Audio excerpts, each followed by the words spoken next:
Muy buenos días, tardes o noches, dependiendo en el horario en que se encuentren viéndonos. Es un gusto saludarlos en esta quinta sesión de la materia de Teoría del Estado que se imparte en cuarto tetramestre en la licenciatura en Derecho en la Universidad Ciudadana de Nuevo León. Muy buenos días, espero que estén muy bien todos. Les estoy dejando esta grabación para que puedan observar las indicaciones de la actividad número 5.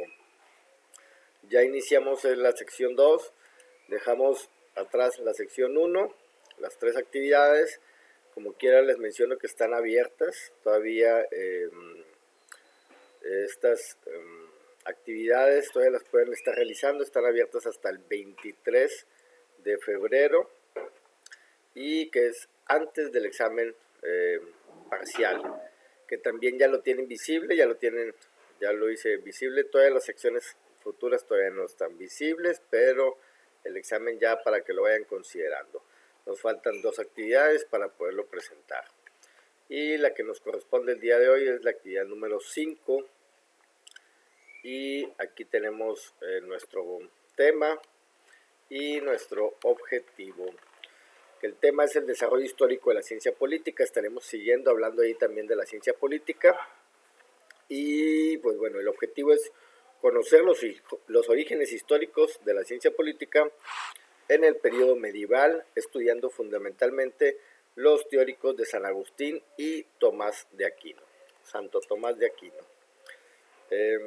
Esta sesión la estamos dejando grabada antes del 9 de febrero, es el día de hoy. Nada más que tengo un poquito de interferencia con la señal de internet, entonces no quiero quedarles mal y por eso estamos grabándolo desde antes. Aquí les aparecerá esta grabación ya que la suba.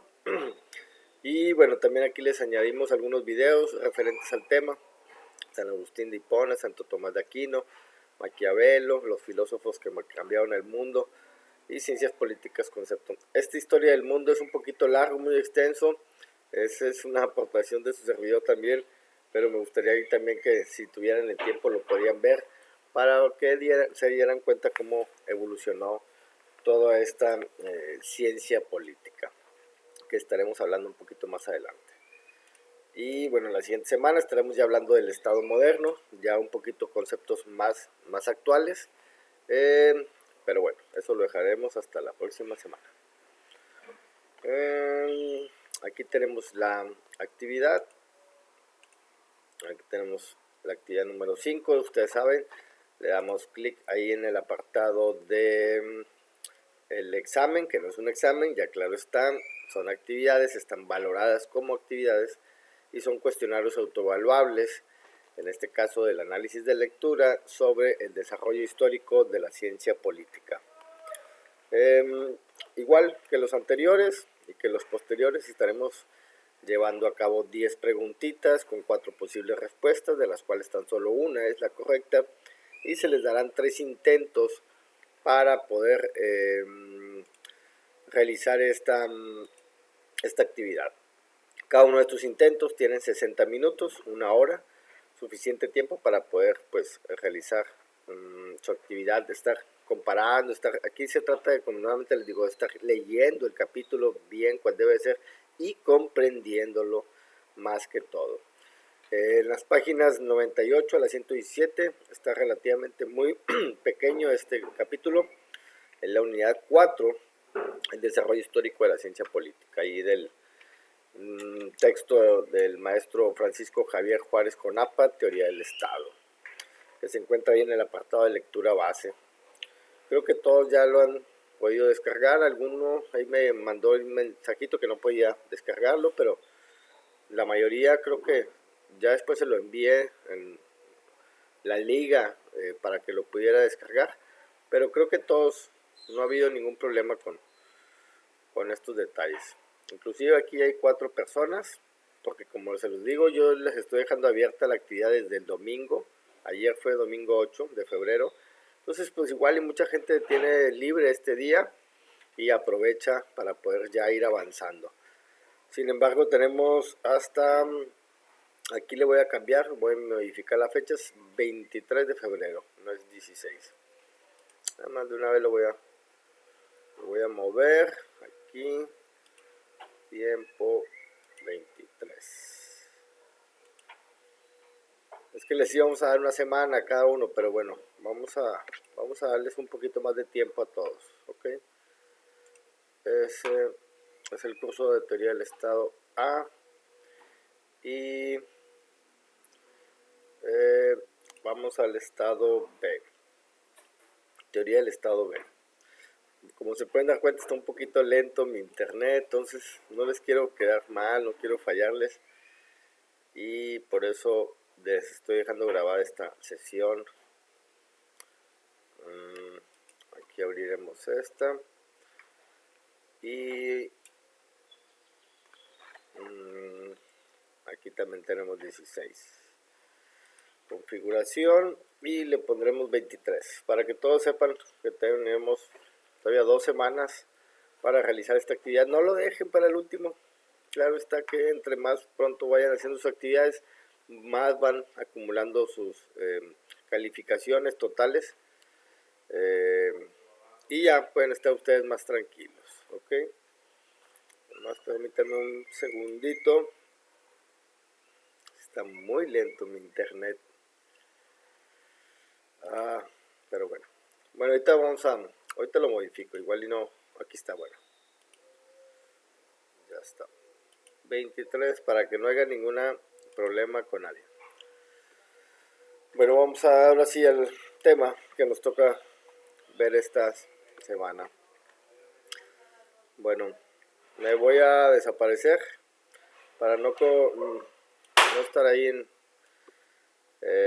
tapando las imágenes, ¿no? Bueno, aquí estamos, aquí abajito. Es la unidad 4, el desarrollo histórico de la ciencia política. Y bueno, iniciamos. Esta es como previamente la presentación del inicio de lo que estaremos viendo ahorita más adelante. Es una introducción meramente al pensamiento medieval. En este periodo el pensamiento político se vincula estrechamente con el dogma religioso cristiano. La Iglesia se convierte en la institución central de la sociedad. Se busca una igualdad esencial de todos los hombres, una dignidad y una libertad natural, y precisamente se da una lucha entre poder espiritual y el temporal. El 4.1 estaremos viendo los principios del cristianismo y la patrística y el pensamiento de San Agustín. En San Agustín veremos la ciudad de Dios, el dualismo político, propone la existencia de dos ciudades, la ciudad terrenal del egoísmo y el egoísmo. El egoísmo. El Estado, y el Estado debe estar, es una ciudad de Dios, es el amor, del amor divino, ¿ok? Posteriormente el 4.2, la poliarquía de la Edad Media, la dispersión y del poder y feudalismo. Ahí estaremos viendo el feudalismo y la lucha de poderes, dispersión de poderes, los señores feudales ejercen la soberanía sobre sus tierras, limitando el poder del emperador. El conflicto, lucha constante entre el pontificado, el poder espiritual, y el imperio, el poder temporal, por la primacía. Lo veremos más adelante también sobre estos poderes espiritual que representa por el Papa, reivindica la autoridad sobre las almas y la moralidad de los gobernantes, mientras que el poder temporal, representado por el emperador, buscaba la autonomía del orden civil y político frente a la Iglesia. Posteriormente, 4.3, el pensamiento de Santo Tomás, una síntesis de entre la razón y la fe. Es lo que veremos, el tomismo, el Estado y el bien común. Aquí inicia este término tan esencial que estaremos viendo más adelante, el bien común, y que es la finalidad del Estado como tal. Y pues bueno, siguiendo también a Aristóteles, afirma que el hombre es un ser político por naturaleza. El Estado es una institución natural, necesaria para el bien común. La autoridad política proviene de Dios, pero reside en el pueblo, que la delega en los gobernantes. pensamiento de Santo Tomás, y luego 4.4, la doctrina tomista de la ley, la estructura jurídica del orden cósmico. Aquí entraremos a una comparación de estas leyes, la jerarquía de la ley en sí, la ley eterna, natural, humana y divina. La eterna, pues bueno, busca la razón divina que gobierna todo el universo. La natural, participación de la criatura racional en la ley eterna hacia el bien y evitar el mal. La ley humana, ordenación de la razón por el bien común promulgada por quien cuida la comunidad. Y por último, la ley divina, revelada directamente por el Dios para guiar al hombre hacia su fin sobrenatural. Y por último, pues bueno, aquí ya estaremos, eso es el último de esta introducción, y entraremos ahora sí a la descripción de cada uno de estos capítulos que estuvimos viendo ahorita. Iniciamos con el 4.1, la patrística, los principios políticos del cristianismo, la patrística, el pensamiento político de San Agustín. El objetivo de este subcapítulo es identificar las principales ideas de San Agustín a partir de su tesis sobre la ciudad de Dios. Mi reino no es de este mundo, así lo señalan en Juan 18:36, y da al César lo que es del César. Estos principios proclamaron la emancipación de la religión respecto a la política. ¿Okay? Se empieza a dar ahí una separación en ese sentido. La emancipación de la religión sobre el poder civil se encarga de las cosas terrenales, el mantenimiento de la paz social y el cumplimiento de las leyes humanas, mientras que el poder espiritual se ocupaba de la salvación de los hombres y la relación del alma con la gracia divina. Se precisan límites y campos de acción distintos para el César y para el Dios, o sea, para el emperador y para la figura divina, ¿no? En ese sentido. San Pablo y la autoridad, el origen divino, nos señala ahí los poderes que existen son establecidos por Dios. Romanos 13, versículo 1. San Pablo enseñó la complementación de tareas, el origen divino. Los poderes que existen son establecidos por Dios. En ese sentido, la ley natural inscrita en el interior del hombre. Hay una igualdad, todos los hombres son iguales ante Dios. Todos los hombres son iguales ante la gracia divina. Ahí también nos vuelve a señalar.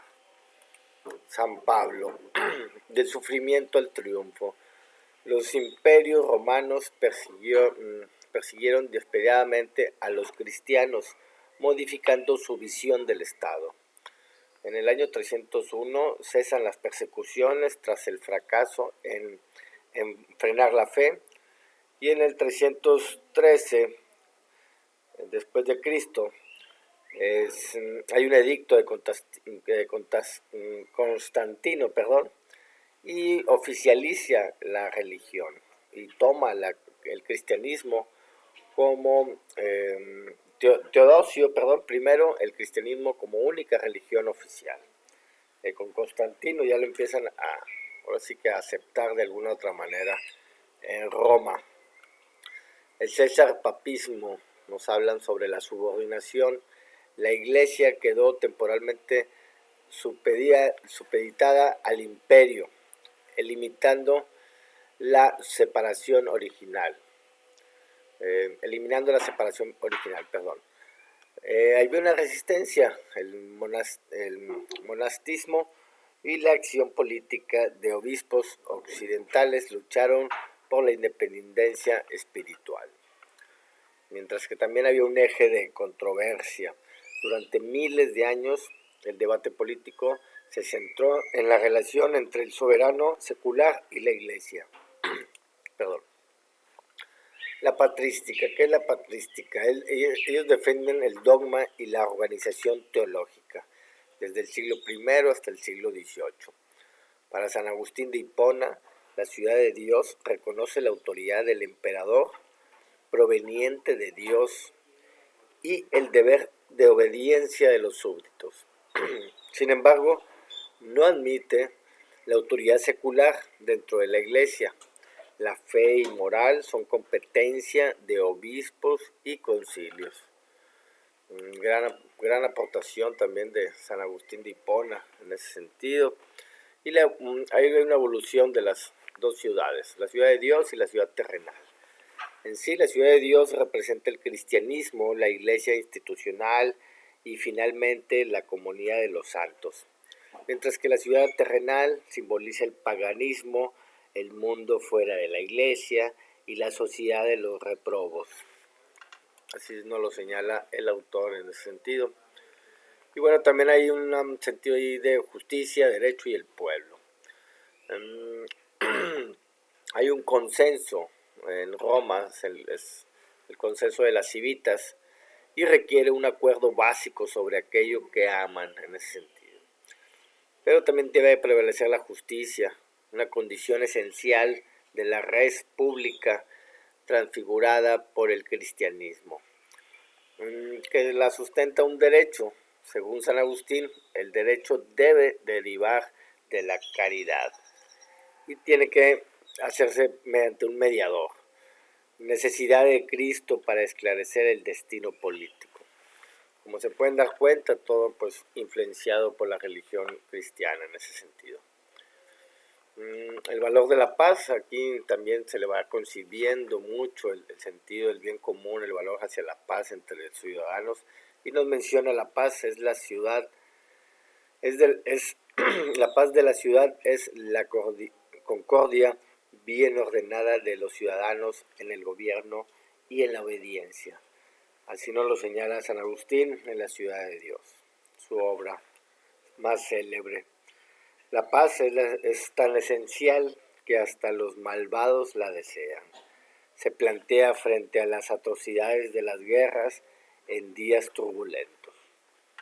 Es lo que nos señala San Agustín. Y ya damos como conclusión, pues bueno, que el cristianismo afirma la dignidad, la igualdad de los seres humanos y la libertad de la conciencia frente a la organización política. ¿Ok? Damos por terminado este primer punto. Aquí tenemos la bibliografía y también las imágenes que utilizamos. 4.2. Continuamos. Van a ser poquitos, pero son muy interesantes, ¿no? Conocer la historia, de dónde vienen estos inicios de la política. Posteriormente hablamos de la poliarquía de la Edad Media. Aquí hay señores feudales. El objetivo de este capítulo es explicar las condiciones históricas y sociales en que se manifiesta la poliarquía medieval, comprendiendo la multiplicidad de poderes tras la caída de Roma, tras la caída del Imperio Romano. En el ocaso de un imperio, ¿no? Tras la caída del Imperio Romano, la unidad del poder desaparece para siempre. Roma jamás recobraría su dominio total sobre Europa. Surge un vacío que será llenado por líderes locales y tribus germánicas en proceso de sedentarismo. ¿Okay? La monarquía contra el pueblo. Este dualismo en los pueblos germánicos se manifiesta una tensión constante. Por un lado están los derechos monárquicos, el poder del rey proclamado, y por otro lado la justicia popular, los derechos del pueblo que se oponen al soberano sin ser aniquilados. Ahí existe esa controversia, ese dualismo. Y pues bueno, todos estos señores feudales, los que crearon el poder, pues ya fueron en el sentido agrario, el nobiliario, poliárquico. En el agrario, pues bueno, la sociedad basada en la propiedad territorial y la vida rural. El nobiliario era predominio de la nobleza, terratenientes y como un eje social. mientras que poliárquico era la multiplicidad de centros del poder fragmentados y caóticos. En ese sentido, ahí nos hablan de la concepción de los feudalismos posterior a la caída del Imperio Romano. Las atribuciones que tenían estos señores feudales era el dominio eminente del territorio, otorgaban facultades de soberanía real al interior del feudo, impartir justicia, legislar normas locales, acuñar moneda propia y pues bueno, una dependencia total del siervo. Esas eran las atribuciones de los señores feudales. Gobernantes y gobernados. Rex et regum. La idea de que la clase gobernante y la gobernada estaban separadas sin desigualdad de la dominación absoluta entre ambos. Funcionaba como si existieran dos estados paralelos conviviendo en una misma región. O sea, estaban sumamente ligados los gobernantes como de los gobernados, pero vivían en una misma región territorial. La institución universal, lo señala ahí el autor, la Iglesia constituía el poder unitario, universal, en oposición de la pluralidad política. El gran conflicto, la lucha entre el poder imperial y el poder pontificio, defendía la esencia de la Edad Media. Las comunidades civiles se subordinaban frecuentemente al orden eclesiástico. Claro está que teníamos ahí toda una muy fuerte tendencia de la Iglesia sobre las personas. La suzeranías era el Papa y el Emperador. Louis Wakeman afirma que la poliarquía inicia como una diarquía de potestad humana. El Papa, la potestad suprema espiritual, y el Emperador, la potestad suprema terrenal. Ambos se autoadjudicaban la soberanía absoluta sobre la tierra. Pues tenían aquí ese conflicto, ¿no? De los dominios del poder, tanto en la Iglesia como los reyes. El Papa con el Emperador, los señores feudales, los vasallos y los siervos, era como una forma piramidal donde pues se mantenía este nivel de la estructura jerárquica. Y pues bueno, cada nivel compartía y fragmentaba las autoridades del superior.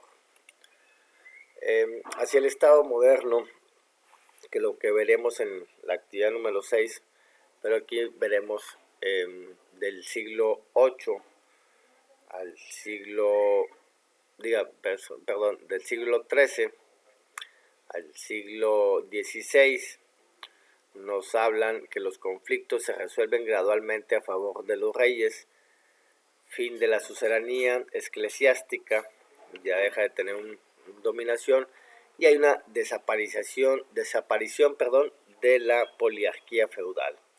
Y se da el nacimiento de la soberanía. El poder se centraliza y aparece el Estado moderno. Ok. Bueno, aquí ya hemos finalizado este puntito. Preguntas. Aquí tenemos la bibliografía y también tenemos nuestras imágenes. Vamos por el 4.3.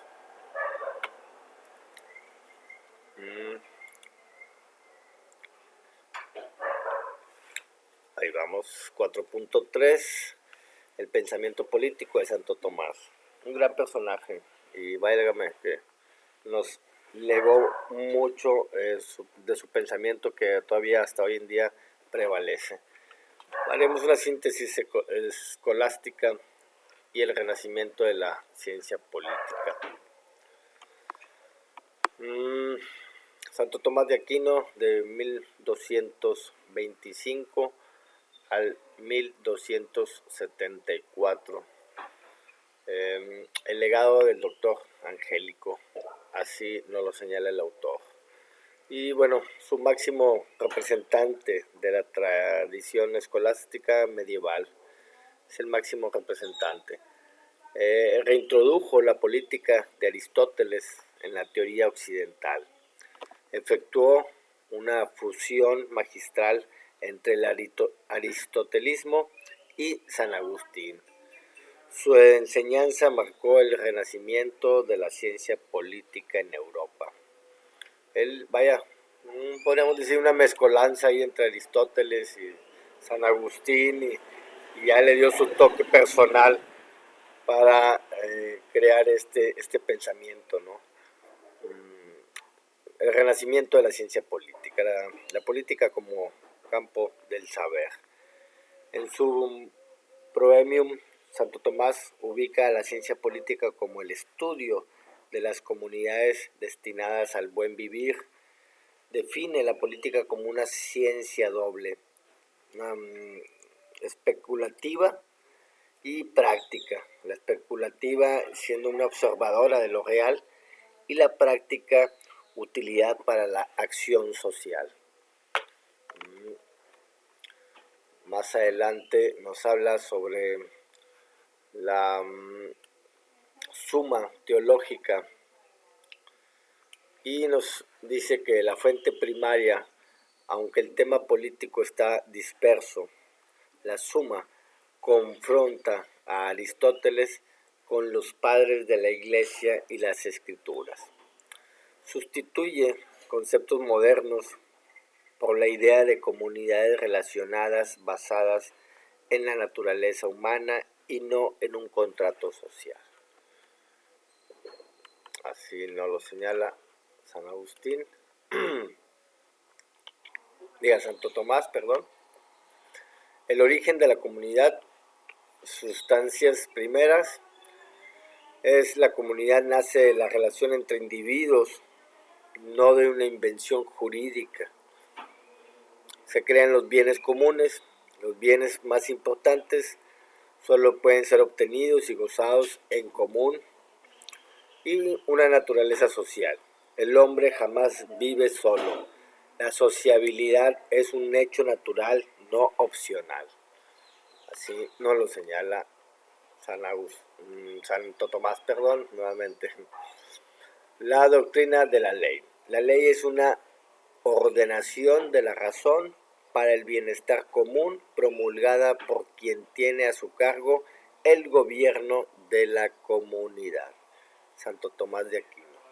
Ya empezamos a tener como una descripción más actualizada, ¿no?, de lo que estamos hoy viviendo en nuestros gobiernos, ¿no? Y bueno, estructura social. Hay una unidad de un orden. La unidad de un organicista. La unidad política no es una función en un ser único ni un organismo biológico continuo, sino que es una unidad de orden, partes autónomas relacionadas por un fin común, un órgano unificador. El poder político sirve para evitar que la sociedad se disuelva por las actuación egoísta de los individuos. Coordina la búsqueda del bien común universal. Nuevamente aquí entendemos, vemos que referir el bien común universal en ese sentido. Y bueno, lo que nos legaron también ahí los romanos y bueno, ya en la Edad Media fueron las ciudades y el Estado. Primeramente las civitas, las ciudades, comunidades perfectas, última y autosuficiente. Posteriormente ya los reinos, las agrupaciones extendidos que prefiguran los estados modernos, y los imperios. No son comunidades, sino resultado de la fuerza militar bruta. ¿Ok? Veamos primeramente ciudades como más pequeñas, como comunidades, y posteriormente ya el reino más grande, como más, ahora sí, más, entre más ciudades, un reino, y los imperios, ¿no? Ya los imperios son, ahora sí, como reinos, pero militarizados, ¿no? Que los hacen valer la acción militar para ello. La fama como base social, la familia, perdón, como base social, y hasta hoy en día, ¿no? Es la célula de la familia, ¿no? La célula de la sociedad, perdón. La familia es la célula de la sociedad. Y es una célula natural. La ciudad es un agregado de familias. En la familia reside la carga de la generación y la subsistencia material. La economía y riqueza pertenecen a las familias. La ciudad solo crea las condiciones generales para que prosperen en sí estas familias. Y es algo que, bueno, como les digo, hasta hoy en día es la base de la sociedad. Y entre las familias estén bien, pues la sociedad estará bien. Ahí estamos viendo ahí que también hay desigualdades en ciertos sectores, y bueno, se crean también inestabilidad en la sociedad. Hay un fundamento metafísico, también lo señala aquí el autor. Dios preside el bien común del universo, es como una premisa. Y la pertenencia a esta comunidad suprema defiende al hombre de los excesos del poder público. Y claro está que la iglesia es la representante terrestre de esta comunidad global. Hasta hoy en día, pues bueno, seguimos manteniendo esa estructura también de las iglesias, y pues bueno, en donde pues difunden sus valores, ¿no? Más que todo para no entrar en ningún conflicto, cada una de ellas difunde sus valores religiosos. Y bueno, ahí también los regímenes de sistema mixto. Había ahí monarquía, que la reinaba, pues bueno, el rey, la aristocracia, los gobiernos de los mejores, y la democracia, la elección del pueblo. Para Santo Tomás propone un equilibrio donde uno reina, la élite administra y el pueblo elige, logrando armonía y estabilidad. Ahí lo señala que es el mejor régimen para Santo Tomás. Propone este equilibrio en esta armonía y crea una estabilidad. O sea, creando un rey y luego la aristocracia que gobierna a los mejores y al final el demos, la democracia, el pueblo, que elige a ese rey como tal. Bueno, aquí dejamos por concluido el legado de Santo Tomás. Cualquier pregunta, cualquier duda que tengan, ya saben, con mucho gusto me pueden enviar un mensajito y se los vamos a contestar lo más rápido posible. Vamos por el 4.4, ya casi vamos a terminar.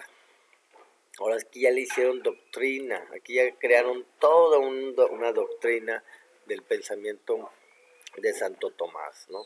Fundamentos de la ley eterna y natural. El fundamento del poder, la administración del interés común.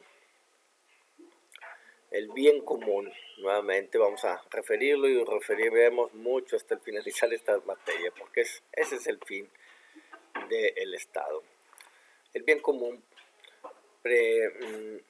preeminencia social.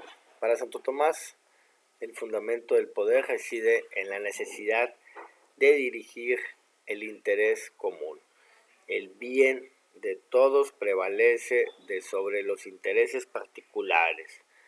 El oficio del príncipe es regir la conducta humana en pro de este bienestar colectivo. La obediencia y resistencia. Hay una virtud de la obediencia. La sedición se considera un pecado grave. La ley positiva humana obliga a los ciudadanos desde su propia conciencia para mantener el orden. Y bueno, está la resistencia del tirano. El deber cesar ante el príncipe injusto. La sedición se convierte en virtud laudable frente a los tiranos que no buscan lo justo. Siempre habrá esta dualidad, ¿no? En la obediencia y la resistencia entre estas dos partes, los gobernados y los gobernantes. el tratado de la ley, la unidad ordenada del universo. También nos lo señala ahí la doctrina atomista. Y bueno, la ley eterna es la razón de la sabiduría divina, actuando como un principio directivo de todos los actos y movimientos de los seres. Representa el presupuesto fundamental de que el universo es una unidad sujeta a un regulador supremo. Válgame, qué interesante es esta descripción. Seres racionales e irracionales. Las criaturas irracionales pues, participan en el orden eterno de manera pasiva, ciega y espontánea. Siguen las leyes físicas y biológicas por instinto.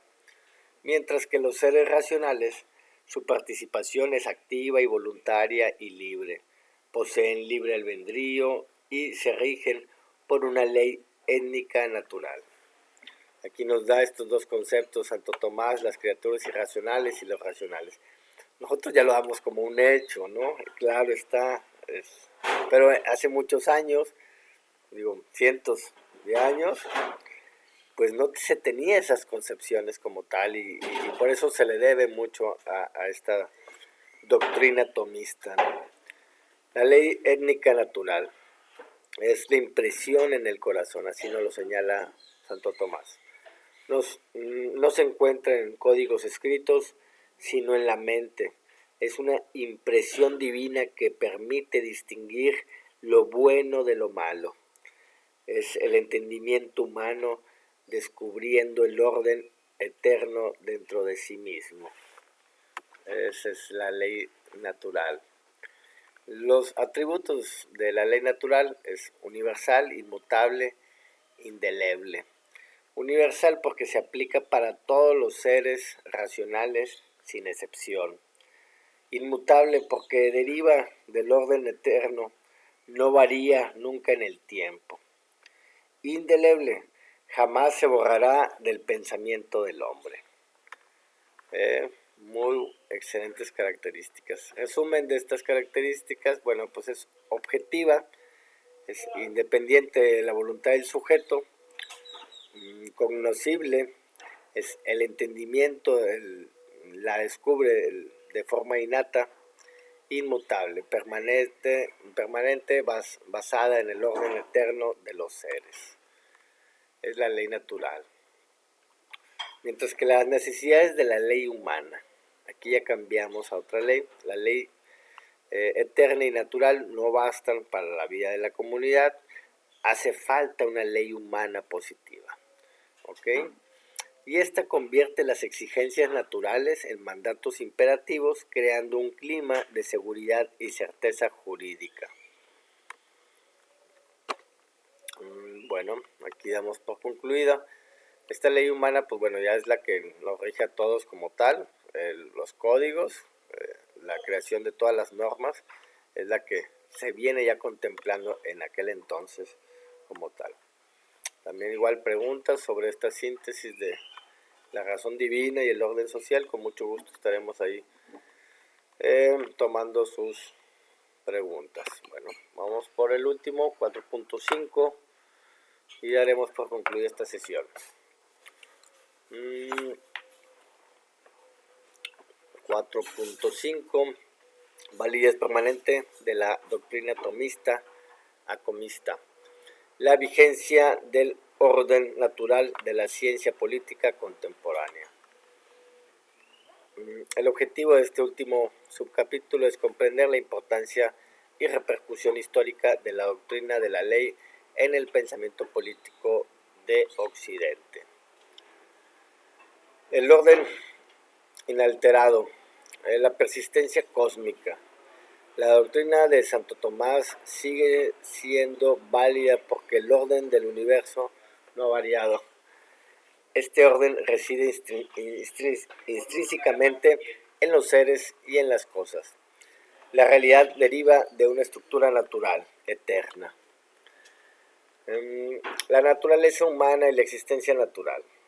La naturaleza humana vive una realidad que deriva de un orden natural. Esta división no es una mera teoría, sino la observación de una realidad existencial que define lo que es ser humano, lo que el ser humano es y cómo debe convivir. Esa es la naturaleza humana que nos señala ahí Santo Tomás. Y bueno, la comunidad política también nos refiere que es construida por los hombres, pero dotada de una realidad existencial propia. Su estructura y actividad deben necesariamente sujetarse al orden natural para mantenerse su integridad y propósito. Hay un derecho positivo y la justicia. En ese sentido se evoluciona en el derecho y la inspiración. El derecho positivo debe inspirarse en el orden natural para ser verdaderamente justo. La esencia es una ley que ignora la naturaleza humana y pierde su fundamento y se desvía de su fin, el bien común. ¿Okay? La ley que ignora la naturaleza humana pierde su fundamento y se desvía de su fin, que es el bien común. La trascendencia y la repercusión. Aquí, definitivamente influenciado por Aristóteles, su mérito histórico radica en retransmitir la política de Aristóteles a Occidente. Una reelaboración actualizó el pensamiento clásico acorde de los valores de la civilización cristiana. Y una futuridad actualizó los conceptos para los tiempos por venir, otorgándoles validez permanente. Esa fue la aportación de Santo Tomás de Aquino.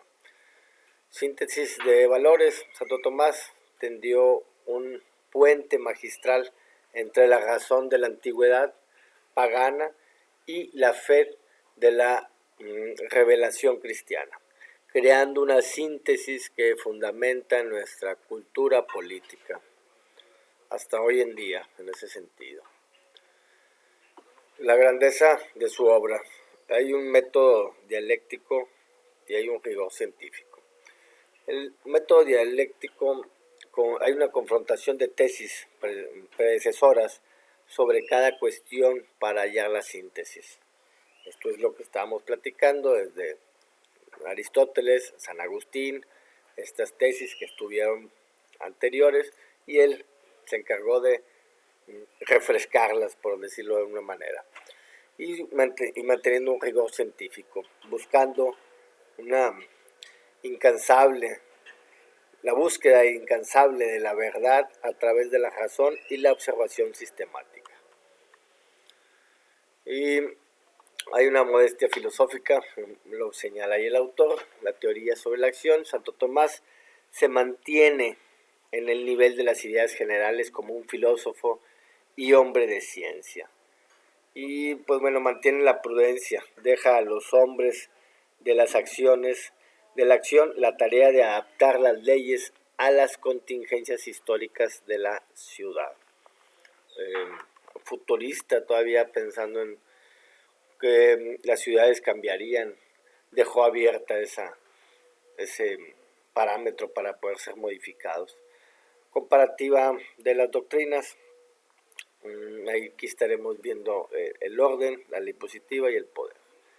Bien, visto desde una visión tomista, bueno, el orden es inmanente del universo, en el universo. Y su propósito, pues bueno, es estabilidad y armonía. Para la ley positiva, la visión tomista inspirada en lo natural. Y su propósito es la justicia material. Y el poder, el elemento del poder, viéndolo como Santo Tomás, es la administración del bien común. Y su propósito era para el servicio de la comunidad. Esa es la comparativa que nos hace ahí Santo Tomás. Bueno, aquí también ya dejamos algunas, si tienen dudas, preguntas sobre la vigencia de la razón tomista hasta la búsqueda del bien común en esta unidad 4, pues con mucho gusto estaremos apoyándolos. En ese sentido, con mucho gusto. ¿Qué tal? Bien, bien, un saludarte. Hola, ¿qué tal? Buen día. Mm, Bueno, volvemos aquí. Ahora sí, ya me pueden ver nuevamente. Y volvemos aquí a la, a la aula, a la aula virtual. Y aquí ya apareció también. Bueno, vamos a dar por concluida esta sesión de sesión número 5, el desarrollo histórico de la ciencia política. Espero que les haya agradado toda esta información, que la valoren. Es algo que hasta en nuestros días llega a prevalecer ciertos conceptos y pues bueno, como se pudieran dar cuenta desde los el 1200 que nació Santo Tomás de Aquino, pues hasta la fecha todavía, ya 2000, diga, 1000 años después, todavía seguimos manteniendo esas ideas y conceptos de estos grandes filósofos. Es por ello que debemos de valorarlo y como futuros abogados deben de conocer de dónde nació toda esta pues estos conceptos, ¿no? ¿Quiénes fueron, por quiénes fueron creados, ¿no? Y pues bueno, es un legado muy importante para toda la ciencia política y pues bueno, para también nosotros como abogados, que futuros abogados que pretenderemos hacer valer nuestras leyes, pues conocer cómo se fueron creando estos principios de comunidades para crear las instituciones actuales, ¿no? Próximamente ya veremos el Estado moderno, está muy interesante también. Ya veremos conceptos todavía más actuales o tendencias políticas más vigentes que las que estuvimos viendo como antecedentes. Todo esto es un antecedente, ¿no? Pero ya veremos a Maquiavelo, a Montesquieu, a Rousseau, todo eso ya lo veremos un poquito más adelante. Igual estos aquí también muchos videos también ya lo señalan a ellos, por ser grandes filósofos que cambiaron al mundo. Igual y también ahí se los dejo de tarea. Y pues bueno, no teniendo nada más que agregar a esta sesión, les agradezco mucho que hayan visto hasta el final. A todos y cada uno de ustedes, pues bueno, les deseamos que tengan un excelente inicio de semana. Este 9 de febrero que iniciamos.